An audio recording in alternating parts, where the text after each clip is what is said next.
वालेकुम स्टूडेंट, उम्मीद करता हूँ आप लोग खैरियत से होंगे। आज हमने डिस्कस करनी है एक्सरसाइज 2.3, लेकिन 2.3 डिस्कस करने से पहले हमारे पास कुछ कंसेप्ट हैं, उनको हम डिस्कस करेंगे, देन हम एक्सरसाइज 2.3 स्टार्ट करेंगे। अब एक्सरसाइज 2.3 स्टार्ट करने से पहले जो कंसेप्ट है उनको हम डिस्कस कर लेते हैं, फिर हम जब कंसेप्ट को डिस्कस कर लेंगे देन हम एक्सरसाइज को स्टार्ट करते हैं। तो आइए देखते हैं कि इस एक्सरसाइज के अंदर हमने क्या चीज डिस्कस करनी है।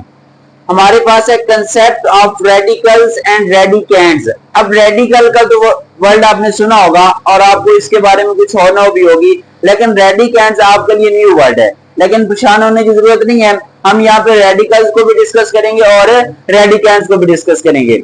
अब हमने ये कहा if n is a positive integer, हमने n कोई पॉजिटिव इंटीजर लिया है ग्रेटर देन 1, जो कि किससे ग्रेटर है, 1 से ग्रेटर है, and a is a real number. n हमारे पास कौन सा नंबर है, कोई हमने पॉजिटिव इंटीजर लिया है, और a हमारे पास कौन सा नंबर है, रियल नंबर है, then any real number x। फिर हमने एक कोई और रियल नंबर ले लिया x, सच दैट x की power n is equal to a, x की power n is equal to a। अब n हमारे पास क्या है, पॉजिटिव इंटीजर, x हमारे पास क्या है, रियल नंबर है, और a भी हमारे पास क्या है, रियल नंबर है। तो इसको हम क्या बोलेंगे, is called the nth root of a। इस फॉर्म को हम क्या बोलेंगे, nth root of a, nth root of a। And in symbol is written as, तो अगर इसको हम लिखना चाहें तो इसको हम ऐसे भी लिख सकते हैं, x is equal to n square root of a। अब देखें ये हमने यहाँ पे कैसे लिख लिया। अगर हम इस n को यहाँ से खत्म करवाएं, क्या करें, इस n को यहाँ से खत्म करवाएं, तो हम दोनों साइडों पे किससे मल्टीप्लाई कर देते हैं, 1 ओवर n से। तो इस साइड पे n क्या हो जाता है, खत्म हो जाता है। अब ये क्या बना है, 1 ओवर n, तो ये हमारे पास बेसिकली क्या होता है, इंडेक्स। क्या होता है, इंडेक्स। तो ये हमने यहाँ पे लिख लिया, मीन हम इसको इस फॉर्म में लिख सकते हैं, या अगर आप ये साइन खत्म करते हैं तो इसको आप क्या लिख सकते हैं, 1 ओवर n। क्या लिख सकते हैं, 1 ओवर n। अब देखिए नेक्स्ट है, अब ये चीज हमने लिखी है ये। अब इसमें ये जो साइन है इसको आप बोलते हैं रेडिकल साइन। क्या बोलते हैं, रेडिकल साइन। और आप इसको पता होगा कि इसकी वैल्यू कितनी होती है, 1/2। वैल्यू कितनी होती है, 1/2। अब यहाँ पे जो n यूज हुआ है, क्या यूज हुआ है, n। इस n को आप बोलेंगे कि ये आपके पास क्या है, इंडेक्स है। ये आपके पास क्या है, इंडेक्स। उसके बाद रेडिकेंड और बेस, और ये जो a है इसको हम क्या बोलेंगे, रेडिकेंड और बेस। क्या बोलेंगे, रेडिकेंड और बेस। अब नेक्स्ट हमने एक छोटा सा नोट लिखा, हमने लिखा कि 2 square root of a is usually written as square root of a, क्योंकि मैंने अभी आपको बताया कि जो स्क्वायर रूट की वैल्यू होती है वो कितनी होती है, 1/2। और ये जो डिनोमिनेटर में 2 है ये बेसिकली आपके पास क्या होता है, इंडेक्स होता है। क्या होता है, इंडेक्स। तो यहाँ पे उसने ऑलरेडी 2 इंडेक्स यूज कर दिया, तो इसको हम फिर रेडिकल फॉर्म में लिख सकते हैं। अगर इसको आप ऐसे लिखना चाहें तो आप इसको ऐसे भी लिख सकते हैं, a की पावर 1/2, क्योंकि यहाँ पे इंडेक्स हमारे पास क्या यूज हो रहा है, 2। नेक्स्ट कुछ प्रॉपर्टीज हैं रेडिकल्स की, ठीक है, वो डिस्कस करते हैं। अगर आपके पास a b square root of n, अब दोनों का स्क्वायर रूट है और इंडेक्स यहाँ पे क्या यूज हो रहा है, n, तो हम इस n को सेपरेट कर सकते हैं, ठीक है, मीन दोनों का इंडेक्स जो है वो क्या हो जाएगा, सेपरेट। उसके बाद अगर दोनों का इंडेक्स सेम है और नंबर क्या हो रहे हैं, डिवाइड, तो दोनों का इंडेक्स हम सेपरेट करके डिवाइड कर सकते हैं। उसके बाद क्या है, square root of a, index कितना है, m, अगेन उसका स्क्वायर रूट और उसका इंडेक्स कितना है, n। अब देखें हम दोनों को कंबाइन कर सकते हैं, दोनों को क्या कर सकते हैं, कंबाइन कर सकते हैं। वो देखिए कैसे कर सकते हैं। अब ये देखें ये चीज है, इट्स मीन इसको हम कुछ यूं लिख सकते हैं ऐसे। अभी हमने ये जो पोर्शन था ना ये वाला, इसको हमने फ्रैक्शन की फॉर्म में 1 ओवर n लिख दिया। तो इट्स मीन अब यहाँ पे इंडेक्स क्या है, n है, तो इट्स मीन हम इसको फिर इस फॉर्म में लिख सकते हैं, a स्क्वायर रूट और इंडेक्स क्या हो जाएगा, nn।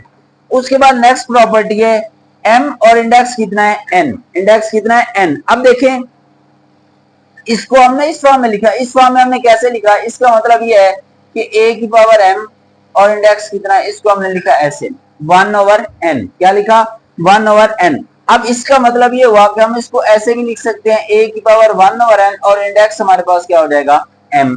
अगर पावर बन गई ना, m हमारे पास क्या बन गई, पावर, और इंडेक्स यहाँ पे क्या यूज हो रहा है, n। तो अब देखें हम इसको क्या कर सकते हैं, होल पावर एज इट रहेगा और इसको देन हम फिर स्क्वायर रूट की फॉर्म में चेंज कर लेंगे। उसके बाद लास्ट है, अब देखें इंडेक्स n है, पावर भी क्या है n, तो वापस हमने क्या लिखा है a। ये कैसे देखें, n और इंडेक्स n है तो क्या हो जाएगा 1/n, n से n कैंसिल हो जाएगा, वापस हमारे पास क्या आ जाएगा a। तो ये कुछ कंसेप्ट था जो आपको बताना जरूरी था। अब हम स्टार्ट करते हैं exercise 2.3।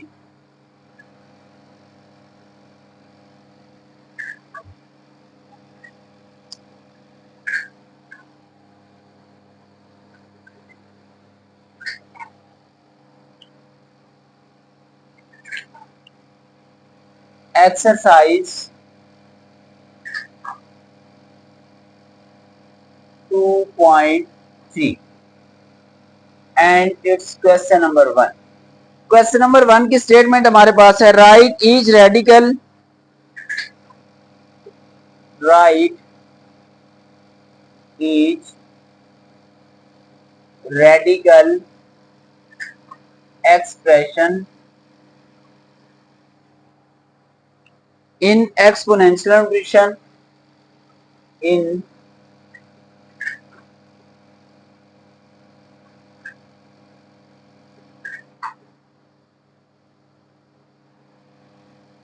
notation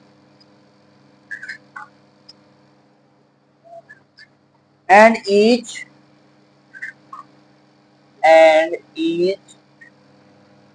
exponential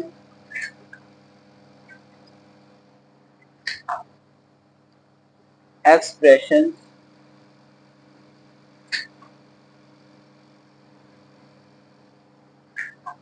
in radical notation, in radical notation, do not simplify, do not simplify। अब यहाँ पे एक नया वर्ड हमारे लिए यूज हुआ है और वो है एक्सपोनेंशियल। क्या है एक्सपोनेंशियल, व्हाट इज एक्सपोनेंशियल। अब हम इसको पहले एक्सपोनेंशियल को डिस्कस कर लेते हैं, देन हम इसका पार्ट स्टार्ट करेंगे। अब देखिए अभी हमने जो बात डिस्कस की है वो हमने किसकी बात डिस्कस की है, रेडिकल्स और रेडिकेंड। सपोज दैट हमारे पास कुछ यूं है, अब इसका इंडेक्स क्या है 3, तो इट्स मीन हम इसको लिख सकते हैं x की पावर 1/3। अब ये जो फॉर्म है ये हमारे पास रेडिकल फॉर्म है। कौन सी फॉर्म है, रेडिकल। और ये जो फॉर्म है ये हमारे पास क्या होगी, exponential form.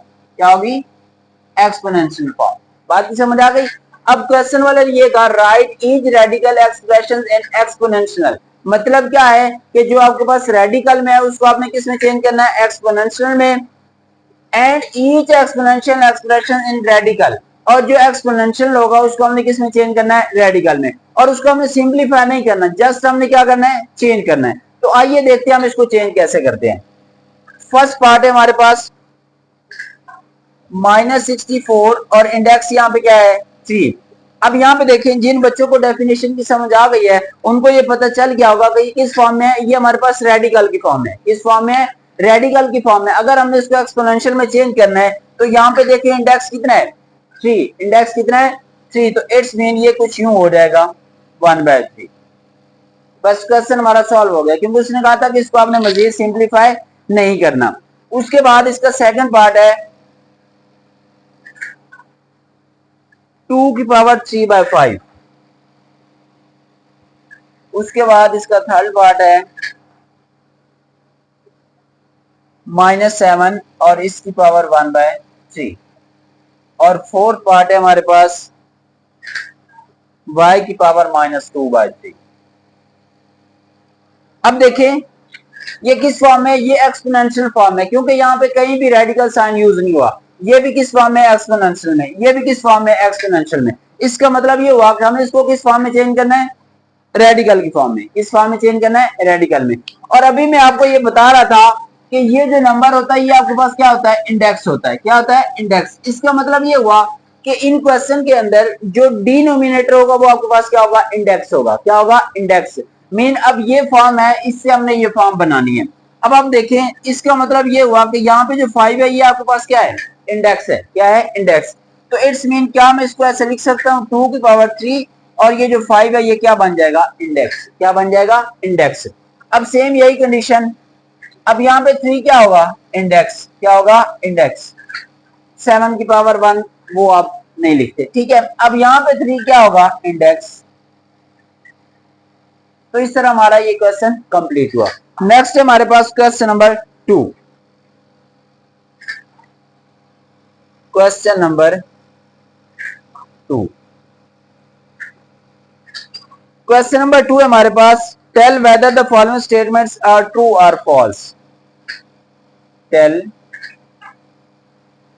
whether the statements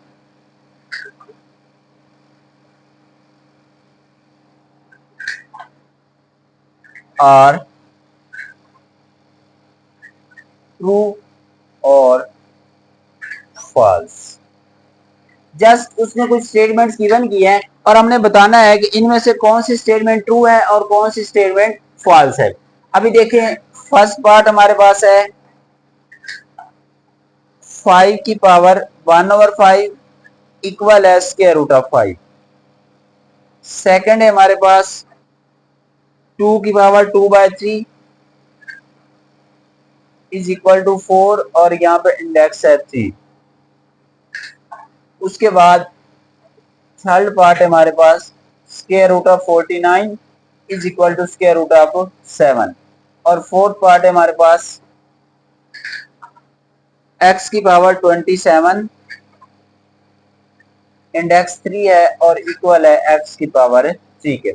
अब जस्ट हमने उसको बताना है कि हमारे पास ट्रू है या क्या है, फॉल्स। अब देखें यहाँ पे इंडेक्स क्या यूज हो रहा है, 5, तो इसका मतलब यहाँ पे क्या होना चाहिए था, 5, लेकिन उसने 5 गिवन है नहीं किया, तो इट्स मीन ये हमारे पास क्या होगा, फॉल्स। क्या होगा, फॉल्स। अब नेक्स्ट देखें, इंडेक्स कितना है, 3, इंडेक्स बना दिया। अब यहाँ पे बाकी क्या बच गया, मीन, इसको कुछ यूं लिखना था उसने, कोई बात नहीं। अब आपको ये पता है कि 2 का स्क्वायर कितना होता है, 4, उसने एक स्टेप यहाँ पे एक्सटेंड करके लिखा है। तो देखें 4 और इंडेक्स कितना है, 3, तो इसका मतलब ये क्या होगा, ट्रू। ये क्या होगा, ट्रू। अब यहाँ पे स्क्वायर रूट ऑफ 49 कितना होता है, 7 होता है, लेकिन इसने लिखा है स्क्वायर रूट ऑफ 7, तो इसका मतलब क्या हुआ कि ये हमारे पास क्या होगा, फॉल्स। क्या होगा, फॉल्स। अब यहाँ पे इसको हम थोड़ा सा सिंप्लीफाई करके चेक कर लेते हैं। 27, अब यहाँ पे 3 है तो इंडेक्स क्या आएगा, 1/3, 3 9 आर 27। इसका मतलब इसका आंसर कितना आता है, x की पावर 9, लेकिन उसने क्या लिखा है, x की पावर 3, तो इट्स मीन ये भी हमारे पास क्या होगा, फॉल्स। क्या होगा, फॉल्स। उसके बाद इस एक्सरसाइज का लास्ट क्वेश्चन है क्वेश्चन नंबर 3।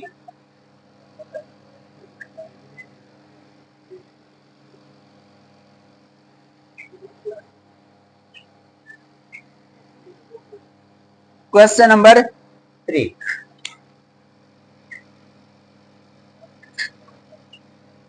क्वेश्चन नंबर 3 है, सिंप्लीफाई द फॉलोइंग,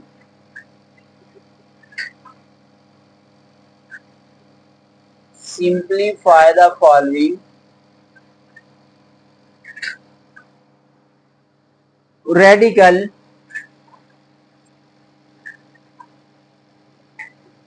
expression। ठीक है, अब इसका फर्स्ट पार्ट हमारे पास है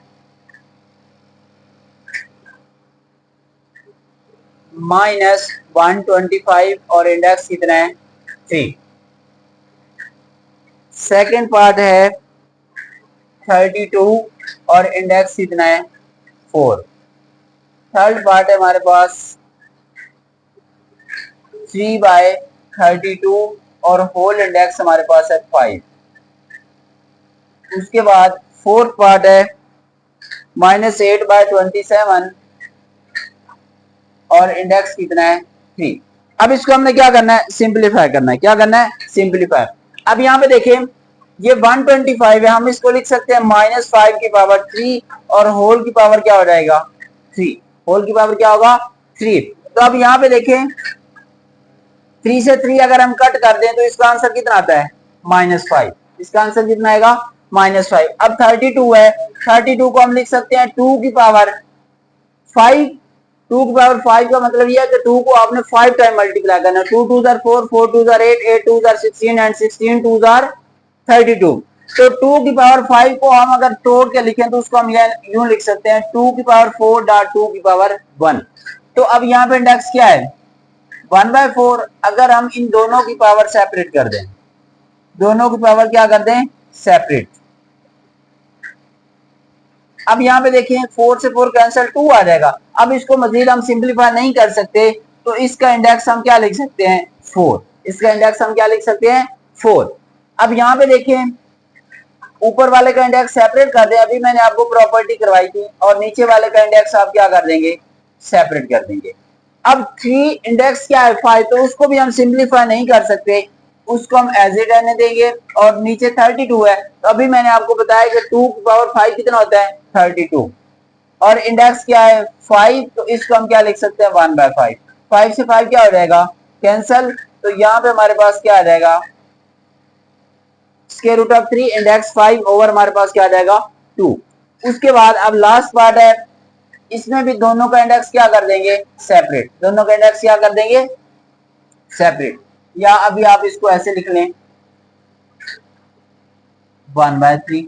ठीक है, अब आप सेपरेट भी कर सकते हैं, अगर आप सेपरेट ना भी करें तो इसका एक और भी ऑप्शन है, देखें इसको लिख सकते हैं 8 को 2 की पावर 3, मतलब 2 को हमने 3 टाइम मल्टीप्लाई करना, 2 2 4 4 2 8। नीचे 27 है, इसको हम लिख सकते हैं 3 की पावर 3, 3 3 9 और 9 3 कितना होता है 27। अब देखें ऊपर वाले नंबर की भी पावर 3 है, नीचे वाले नंबर की भी पावर क्या है 3, तो इसका मतलब ये हुआ कि हम होल की पावर क्या लिख सकते हैं 3, होल की पावर क्या लिख सकते हैं 3, और ये 1/3 ऑलरेडी आ रहा है, तो यहाँ पे क्या आ जाएगा 1/3, 3 से 3 क्या हो जाएगा कैंसल, तो आंसर क्या आ जाएगा -2/3। तो इस तरह हमारी एक्सरसाइज कंप्लीट हुई। इंशाल्लाह नेक्स्ट लेक्चर में हम स्टार्ट करेंगे exercise 2.4 and it's a very very important exercise. इस लेक्चर में कोई भी प्रॉब्लम हो तो आप कमेंट सेक्शन में पूछ सकते हैं। आज के लिए अल्लाह हाफिज।